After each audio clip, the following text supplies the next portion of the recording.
Nous allons lire du livre d'Ésaïe, le livre d'Ésaïe, chapitre 5. Le livre d'Ésaïe, chapitre 5. Laissez-moi chanter quelques couplets au nom de mon ami. C'est la chanson de mon ami et de sa vigne. Mon ami avait une vigne sur un coteau fertile. Il en avait travaillé la terre, enlevé les pierres, il y avait mis un plan de choix, bâti une tour de guet et creusé un pressoir. Il espérait que sa vigne produirait de beaux raisins, mais elle n'a rien donné de bon. Eh bien, dit mon ami, vous qui habitez Jérusalem, vous les gens de Juda, c'est à vous de juger entre ma vigne et moi. Que faire de plus pour elle que je n'ai déjà fait? J'espérais d'elle de beaux raisins, elle n'a rien donné de bon. Pourquoi? Maintenant je veux vous dire ce que je vais faire à ma vigne. J'arracherai la haie qui l'entoure, et les troupeaux y brouteront. J'abattrai son mur de clôture, et les passants la piétineront. Je ferai d'elle un terrain vague, personne pour la tailler, personne pour l'entretenir. Épines et ronces y pousseront, et j'interdirai aux nuages de laisser tomber la pluie sur elle. La vigne du Seigneur de l'univers, c'est la nation d'Israël. La plantation qui lui plaisait tant, c'est le peuple de Juda. Le Seigneur espérait d'eux qu'ils respectaient le droit, mais c'est partout injustice et passe-droit. Il escomptait la loyauté, mais c'est partout cri et détresse et déloyauté. Amen. Pour la parole de Seigneur. Le Seigneur avait une vigne qui lui appartenait. Elle était sur un coteau, sur une pente très fertile. Il a mis autour une haie. Il a enlevé les pierres qui s'y trouvaient et il a planté la bonne vigne. Et il a construit un tour et un pressoir pour presser les raisins. Il attendait que la vigne fasse de bons raisins, mais elle a fait de mauvais raisins. Et maintenant, Dieu se trouve devant un problème. Que doit-il faire pour que la vigne produise de bons raisins et non de mauvais? La question est la suivante, chers frères et sœurs. Pourquoi, en mettant de bons plants, de bons grains, au meilleur endroit, il attendait d'avoir de bons raisins? Est-ce que Dieu a-t-il échoué dans sa pratique?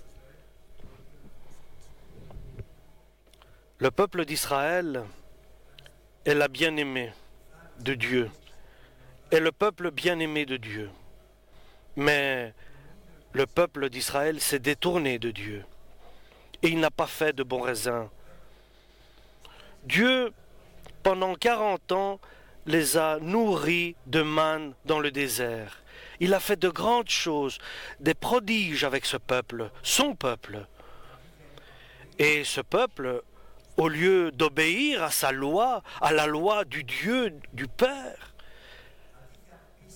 au lieu de la foi, l'incrédulité, au lieu de vénérer l'unique Dieu, ils ont été idolâtres. Au lieu de faire le bien, ils sont devenus méchants. Est-ce que Dieu a échoué dans sa pratique? Bien sûr que ce n'est pas Dieu qui a échoué, mais c'est l'homme qui a choisi l'obscurité. Et ils ont usé de ruse et de malice. Et Dieu a fait de nouvelles choses. Il a permis qu'une période de justice apparaisse. Mais on a constaté de nouveau que les hommes étaient injustes. Dieu a trouvé Abraham, qui était un homme de foi, mais le peuple est quand même tombé dans l'incrédulité. Et après, il y a eu le peuple d'Israël. Et le peuple d'Israël a produit de mauvais raisins. Pourquoi? Parce que ce qui est né de la chair est chair. Et le diable, facilement, il peut détourner l'homme charnel du droit chemin.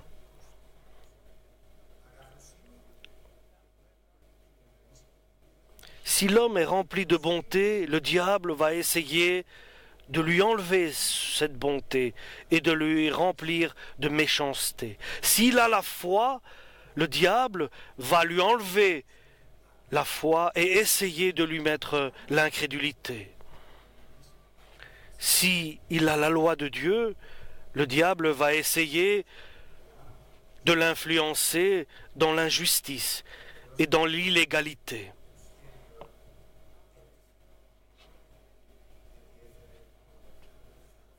Dieu, dans tout cela, a quand même apporté la victoire par Jésus-Christ. Le premier Adam a échoué, mais le second Adam, Jésus-Christ, Fils de Dieu, parole de Dieu, a réussi. Ce qui est né de la chair est chair et tombe. Ce qui est né de l'esprit est esprit et reste. La chair est faible, mais l'esprit est disposé. Il a fait une nouvelle vigne. Tout le reste, il a détruit. Et le premier Adam que Dieu a placé dans le paradis a échoué. Et Dieu a changé. Et Dieu connaît l'avenir. Et il sait que ce qui est né de la chair est chair et va tomber. Et ce qui est né de l'esprit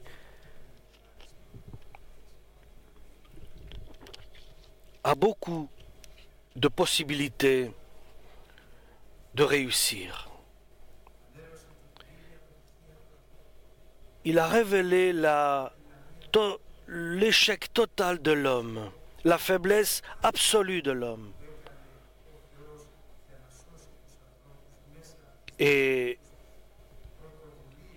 Dieu a montré que l'homme, par sa propre volonté et ses propres initiatives, a échoué pour réussir de recevoir le salut. Parce que nous sommes charnels. Si Dieu n'envoyait pas Jésus, nous étions perdus. Et Dieu a cherché et trouvé Marie qui était vierge.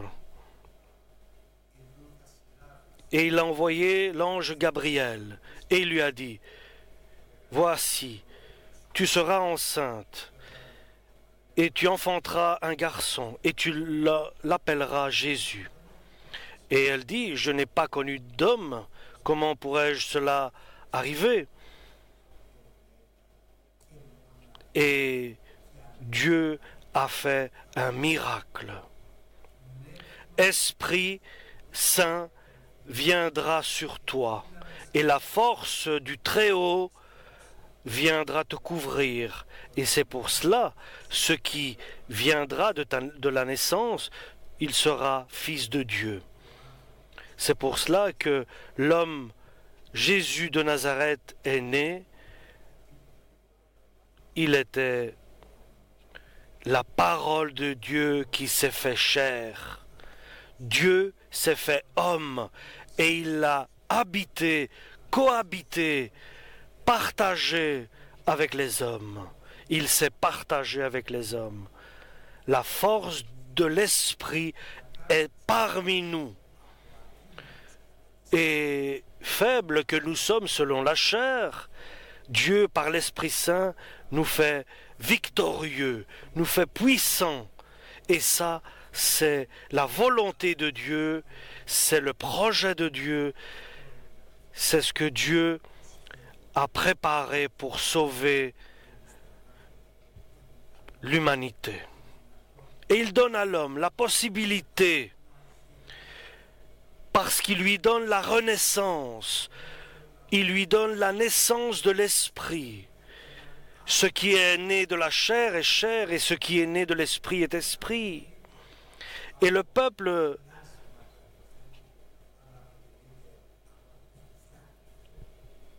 est composé d'enfants de Dieu, des enfants qui ont reçu la renaissance. Ils ont été baptisés du Saint-Esprit. Jésus-Christ a été baptisé à l'eau et il ne s'est pas arrêté là, mais il a avancé dans le parcours qu'il devait accomplir. C'est l'agneau qui a été sacrifié. Il a pris la chair de l'être humain et il s'est abaissé, il s'est rabaissé, il s'est mis très bas pour arriver à la hauteur de l'homme.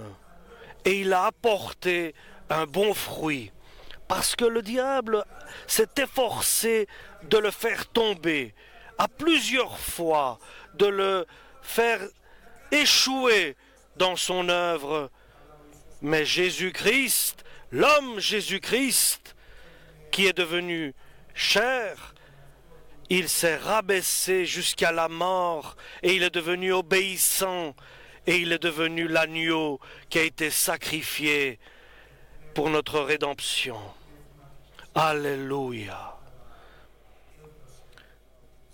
Et il a donné son âme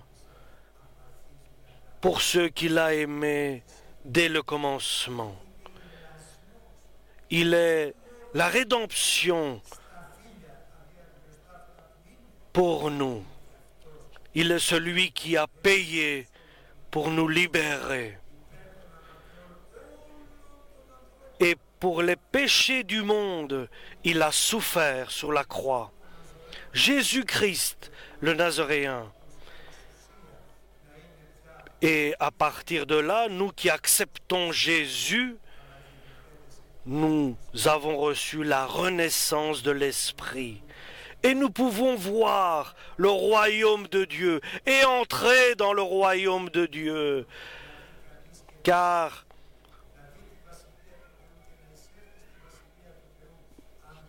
si nous n'avons pas la renaissance, nous ne pouvons pas entrer dans le royaume de Dieu. Par la parole de Dieu, nous recevons la renaissance par l'Esprit Saint. Et maintenant, Dieu fait la même chose. Il dit une parole, et la personne qui accepte Dieu, l'Esprit Saint, le transforme, lui donne la renaissance.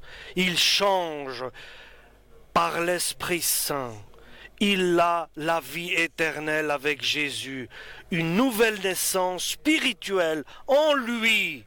Jésus naît en lui. Alléluia! Et Jésus a brisé la tête du diable. Et il donne l'occasion à ceux qui ont échoué de devenir ses enfants. Et par la puissance de Dieu, ils seront